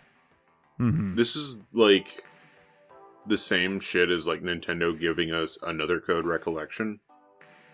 Like Nintendo's just like, yeah, here you go, have fun. But it's like, it's cool because we're getting like things that like someone in our Discord yesterday was just like, it'd be cool if they do an Endless Ocean.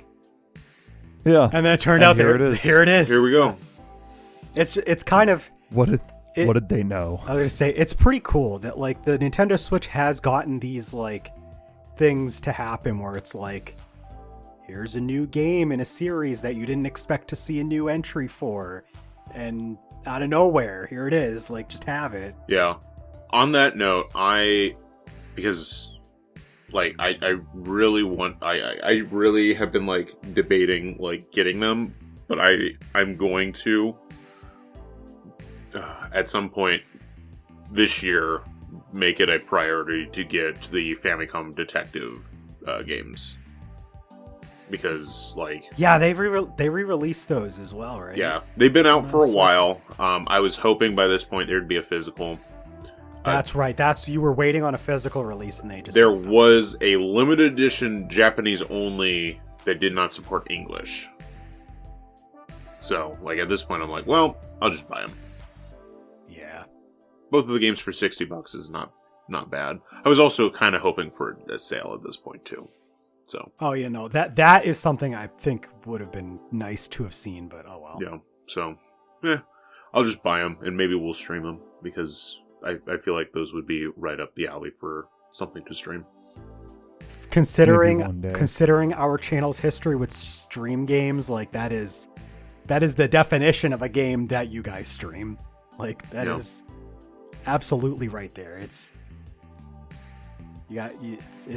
your Ghost Trick, your Ace Attorney game, now you got Famicom Detective Club. It's just do all those kind of games. Just become a channel that streams exclusively those games. I mean, we did all of the Zero Escape games, so Yeah, it's just like that. that too.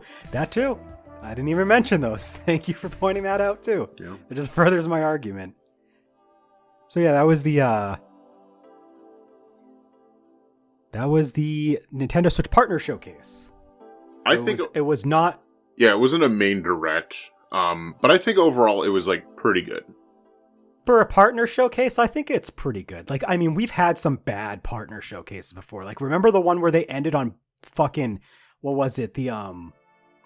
What was it, a Bakugan game that they like talked about for like 10 minutes? Oh my god, I remember that actually. And it bombed, and it ended up being shit. It bombed so hard. Yeah. Like, and they were wasted, really trying to salvage that one. and they wasted half a partner showcase on that. This partner showcase, they were like, boom, boom, boom. Here's like a couple minutes for each of these games. And there was legitimately quite a lot of pretty good stuff. So yeah, thumbs up. Yeah, and a lot of it... It has a little something for everyone. A lot of it was stuff, like... It wasn't like a bunch of rehashes. Like, when they first announced it, I was like, cool, I'm going to see another trailer for Ys 10 Nordic that they literally posted to the Nintendo, like, YouTube channel last week. And it turns out that no, they were actually posting that stuff ahead of time because it wasn't stuff that they were going to cover here. Yeah. So I was surprised. I was like a little disappointed because I love seeing Ys just being talked about or any Falcom shit. But at the same time, it was like, oh, cool. We're not wasting my time. yeah. So like, even though we're here, like we're not like super excited about like quite a bit of this stuff, that doesn't mean like it wasn't a good showcase. It's just there's games. Like Jack said, it has a little something for everyone. There's like a nice variety of stuff. Not all of it's stuff that's up our alley, but there's a lot of pretty good stuff here. So, and that thing that is for everyone is the Star Wars Battlefront collection. Go buy it soon.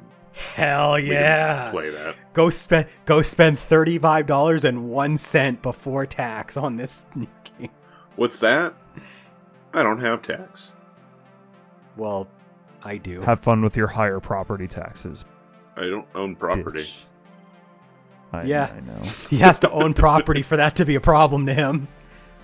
But listen, I'm just projecting because my property taxes went up this year and I'm pissed off. Speaking of that, Jack, how you been? Besides pissed, like covered in pissed. I'm pissed. Let's go ahead and just catch up. We've got a couple weeks back. The last time we did this was 2 weeks ago. 2 weeks ago. Around like the 8th or 7th, so let's catch up. Extremely little has happened in the past 2 weeks. I'm dead serious. Mostly in the same boat, so... Yeah, like, I genuinely thought about this earlier, like, what am I going to say during the recap section? Like, Valentine's Day happened, and it was fun. I spent some time with Bethany, but we didn't really do anything because she worked until 10. We just kind of watched King of the Hill and smoked weed. That's romantic. Yeah. But who doesn't want to just spend Valentine's Day with their loved one by smoking weed and watching King of the Hill? Honestly, it's I literally unironically a great time. I'm not even complaining. While that's not the exact same thing that happened, like my girlfriend had left King of the Hill on the other night, and I just let it keep running when I went to bed. Like I was like, oh, sweet King of the Hill. Yeah. It's a great show to fall asleep to. King of the Hill is not a bad time. We've been watching more Free Ren. Free Ren is really good. Let's see. The most notable thing that I think I've done in the past 2 weeks is that I learned recently that the one and only Chili's in Fort Wayne shut down. What? Just like 1 or 2 days ago. What? I learned about this like a few days ahead of time. I'm like the 16th or so, and I messaged Bethany. I'm like, do you want to go to Chili's one last time before it's gone forever? And we did. Nice. The thing is, I've never been to Chili's before the other day, I mean. So it was a first time for me. It was extremely mediocre food, and it took over an hour to get our food, but also I wasn't really surprised because they were closing in a few days. So I was mad. I was gonna say that's not really like, that's kind of that's just, if I was an employee that was like, I wasn't complaining. I was just going to have the Chili's experience because that was something that I had never experienced and probably never will experience again because it was very mediocre. It was not good at all. Well, no, that's the thing is like my argument is that might not be indicative. Because like I've had chilies, know. I've had chilies before, and like I mean they're not like amazing. They're not like worth like super hyping up, but like they're okay. And I still have the chilies around. That's the thing, Cloud, is that this was the only Chili's in Fort Wayne, and now it's gone forever. So if I'm ever out of town, I'm probably never going to go to a Chili's because there are so many better options available, and I'm never going to have one in town again. So that was my one and only trip to Chili's. Bam, bam, bam, bam, bam, bam, bam, bam, bam, bam.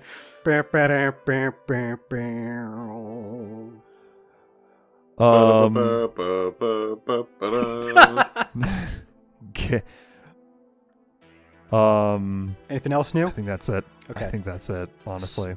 So I've actually had a decent bit go down the last couple weeks.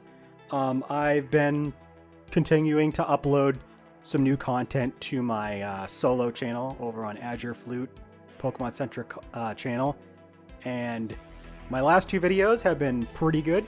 We talked about cross-gen transfer. We've talked about Pokemon Bank specifically because that's kind of like a topic that should kind of be talked about a little bit more because we don't know how long that's going to be lasting for.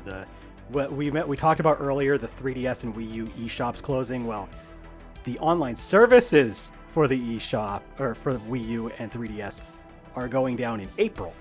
So though Bank is being excluded from that also just means that it can go down at any time. Who knows? But no, I did a couple of videos. Those went pretty well.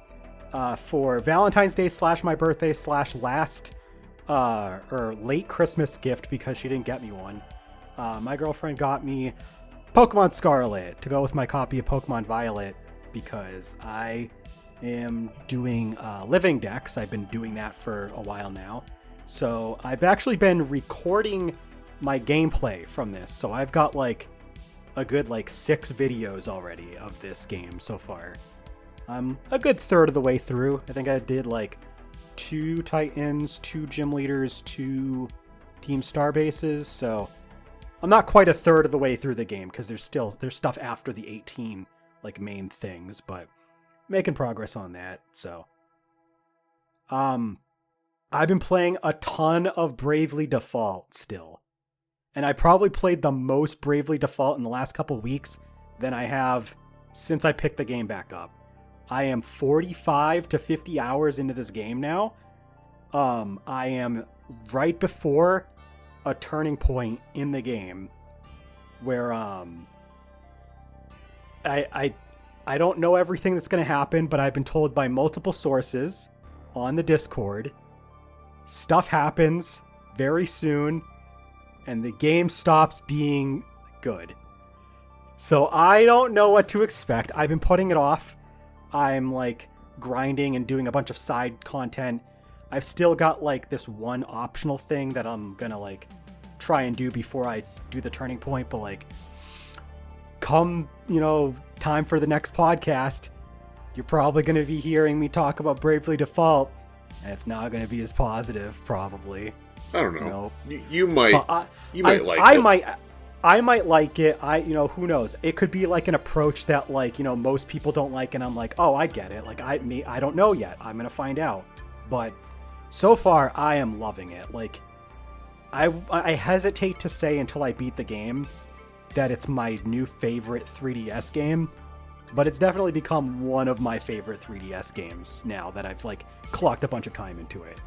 It's definitely up there with Fire Emblem Awakening and Pokemon Ultra Sun, Ultra Moon, and stuff up there. So, and then the last thing that is new for me, and this is more for the viewers, but I am wearing an Attack on Titan shirt. Thank you all for noticing. Yes, I did start watching the final season of Attack on Titan. It is really good. No one asked. I know. That's why I said that the way that I did. Oh, okay. You could hear it with the tone of my voice where And you can see I'm also wearing an Attack on Titan shirt. That's not an Attack on Titan shirt. That's a Trails in the Sky shirt. That's a Bracer Guild shirt. Oh. And you can see Jack is wearing an Attack on Titan shirt. Oh yeah, Yeah. This is an Attack on Titan. that is not even close to an Attack on Titan shirt. But yeah, so like I just started the last season. I've already watched like 10 episodes of it so far, so I'll give more of my thoughts. I'm not gonna like say spoilers or anything, but I'm really enjoying it. So by the time we do the next podcast, I'll probably have watched like the rest of it. So but yeah. Oh, and I'm also still watching more of. So in the last podcast, I remembered I mentioned this anime called "'Tis Time for Torture Princess," and I didn't know this, but that show is actually ongoing. So like we watched like a couple episodes at a time, and my girlfriend and I like it's one of those, like I mentioned in the last podcast, it's one of those shows where like it's so ridiculous, but you also can't look away. But I also can't stomach watching more than a couple episodes at a time. So like we would turn on like a couple episodes here and there, and we found out that the show is actually like literally airing right now, and so we caught up to it. So like every now and again we're gonna put on like whatever they have on that's new. There's like 7 episodes so far. It's fun. It's cute. It's a good time waster. That's about it. Oh, and I have last thing. I haven't started doing it yet, but as of by the time this goes out to other podcasts airing and we go do that stuff, my work schedule is changing drastically. So there's the reason why we usually one of the reasons, not the only reason, but one of the reasons why we would do a lot of our stuff like late at night is because of me. My fault. Me, because I work nights. It was my fault. You can blame me. It's okay. It is partially completely on me. But instead of working the night shift 2 to 11, I will be a morning person for the first time in my life. And I don't know how I'm going to take this. So pray for me, because next podcast, I might be a zombie. Who knows? We'll find out. Yeah, that's about it. I farted. All right. And on that note, he was just pushing that out first before he caught us up. And on that note, hey, it's me, Landon. Hi, folks.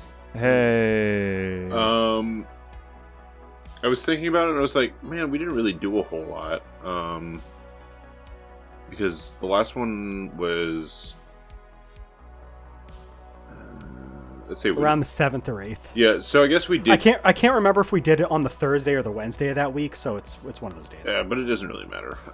We went to the Ridgefield Wildlife Refuge. I think I talked about this one on a stream. We saw like bald eagles and swans and herons and hawks and lots of ducks and geese and blue jays. There was a lot of blue jays. It was real cool. There was like a in-car tour portion. Like that's where we saw like a lot of birds, and then there was like a part where we hiked. So that was fun. And then I am up to the beginning of the Calling Games arc in Jujutsu Kaisen. I finished up to volume 18. I've read everything I own, and I'm waiting on a package to come in with all of the stuff that is currently in physical form in the United States for Jujutsu Kaisen. So I'm already past what this season 2 covers.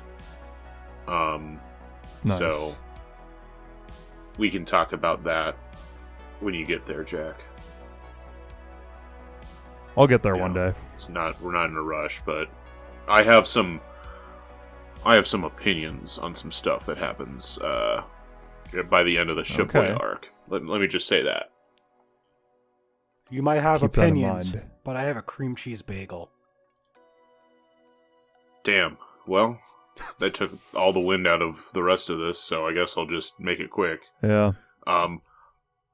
I played Trails again for the first time in a while. I had 5 tokens and a dream in the casino. And I made a lot of money.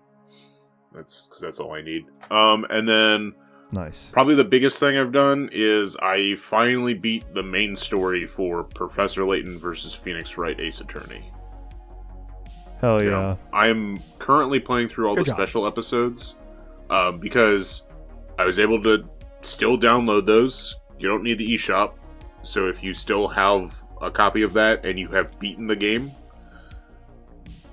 download the special episodes before the internet service goes down for the 3DS because you can still access it.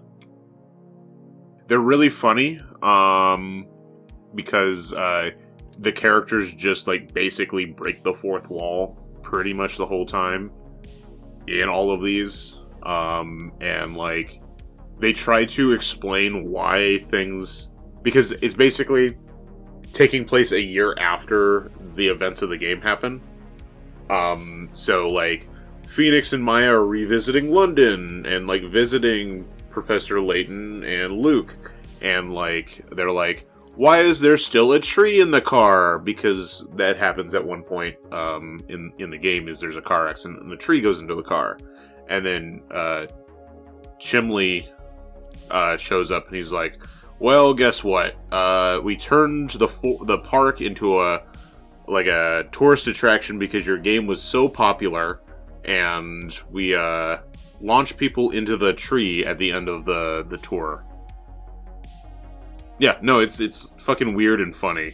So like it's literally worth just like for the insanity of it. And then there's like a puzzle that they cut from the original game that you get to play through at the end of it. And there's 12 of the episodes. I've played through 3 of them so far. They're all like pretty short. Like you can beat them within like, I don't know, 7 minutes. So they're not bad. But that's been a lot of that. And then I've been playing a little bit more of Another Code Recollection. I want to say I'm halfway through like the first game's content. And then what else? It's been like streams. Like Mario vs. Donkey Kong was a lot of fun today. I enjoyed playing through Dragon Quest. Gimmick I could have done without, but you know, we wouldn't have known that until I played through it. And the Wind Waker's been fun. Hell yeah. Yeah. I think that's it. Yeah, I think that's it. I think that's it. Okay. So thank you all for joining us on this second variety episode. Yay! Kind of, but I mean, mostly it's less variety, but it's still mostly the digital versus physical. Yeah. We wanted to talk about that. That was actually voted on by patrons. So I should have mentioned that at the start of the episode. I didn't. Oh well. Thank you, patrons, Really for voting slacking. on that. Yeah. Thank you, patrons, for voting on that. We have other topics that we're going to cover that were in that poll but did not win that we will cover in the future. But for those of you who don't know, we started this podcast basically very soon last year. So like we are going to have our season 1 finale next episode where we're going to go through all of our previous episodes and kind of just give our thoughts on the topics and, you know, how we felt about all those different episodes, and it's going to be a fun time. So until next time. And if you have any questions, let us know. If you have any questions, we have a channel on the Discord. You have until God, when are we recording that? Are we going to have that on time 2 weeks from now? We should. Okay. I just wasn't sure because Landon's going to be pretty busy next week, which is why he's suggesting that I stream stuff like Penny's Big Breakaway. So it's just an idea. You don't have to do anything. I don't have to do anything. I'm just being suggested that I do things. It'd be cool. I'm sure Jack would enjoy joining you for that. I joined for that. Yeah. See? So there. Thank you all. Roll the outro. See you next time. Bye. Okay, bye. Thank you for listening to the Gaming Stooges Talks podcast. If you enjoyed us, consider subscribing to our podcast RSS feed or follow us on youtube.com/GamingStooges and twitch.tv/GamingStooges for more gaming content. If you'd like to chat with us, join our Discord. The link can be found in the episode description. We also want to thank all of our Patreon supporters. Your continued support means a lot to us. Not already one? Please take a look at what we have to offer anyone who becomes a patron at patreon.com/GamingStooges. See you next time!